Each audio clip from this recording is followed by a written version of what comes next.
A bill for an act to amend the National Biosafety Management Agency Act 2015, which seeks to prevent and respond to adverse effects to human health and environment among other related matters, faced a deadweight during a public hearing at the Senate.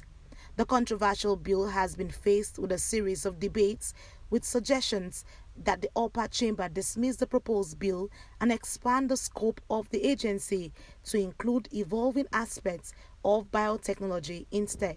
Us, GMO, has always been shrouded in controversy.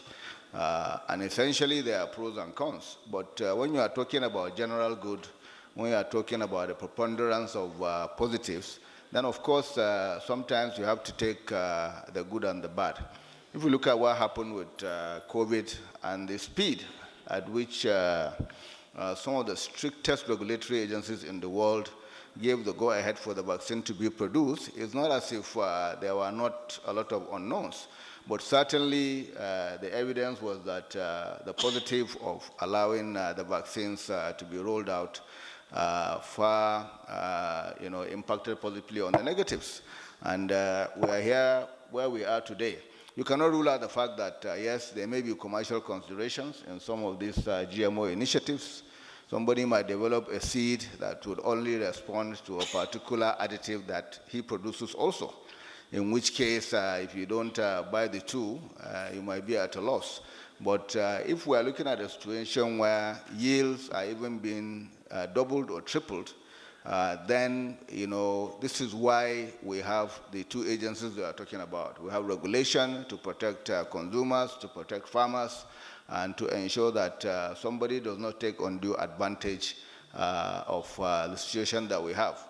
The bill, which revolves around modern biotechnology and biosafety, have elicited several reactions from health and environmental experts over time, especially as regards genetically modified organisms. It is so surprising that this generation, we are still speaking in the past. It is a very big shame, I would say, without reservation, to anybody whose intention is to draw Nigeria backwards. Whereas Nigeria today starts as a global a global example of how to move our biodiversity and our biosafety forward.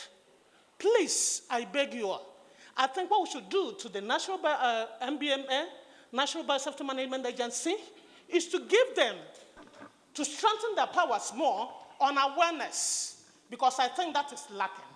Thank you very much. If we were aware of what we are trying to propose, we wouldn't have gone to that extent. Meanwhile, some legal luminaries believe the bill should be called off, considering the risks it poses to the food webs, ecosystem, and overall human and environmental safety. All of this here as an invitation to creating confusion in the biosafety system. I don't want to go through to the benefits of biosafety. It is the hope of this country, and this National Assembly has seen it long ago, that 29 years, it made a law to promote it. And it's not only biotechnology, but genetic engineering indeed. This law should be thrown away and not be considered in any way. It is antithetical to national interest. It is against progress. It is backwardness. It must be rejected. Vice Chairman, Senate Committee on Environment, says the committee and the general public would like to be guided on the details of the bill, which would be discussed in a colloquium, as most of the submissions were still in the dark. I asked whether we had a contrary view because all the statements were going downhill.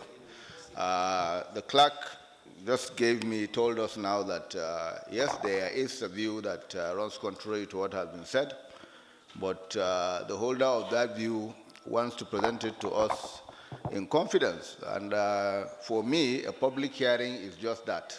It's a public hearing.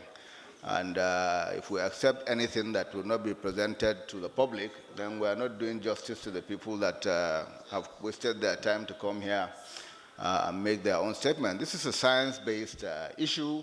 It's not subjective, so we shouldn't allow emotions to rule us. On that note, I decline to accept anything that would not be presented for the public to hear. We've heard one side. If there's another side, we should be able to hear it, and the presenter should have the requisite knowledge to stand by his position that runs against what has been presented here. One of the greatest global challenges today, especially in Africa, is ensuring adequate food sustainability. But experts are more concerned about biosafety and security to humans and the environment. Aniette Patrick, Core TV News, Abuja.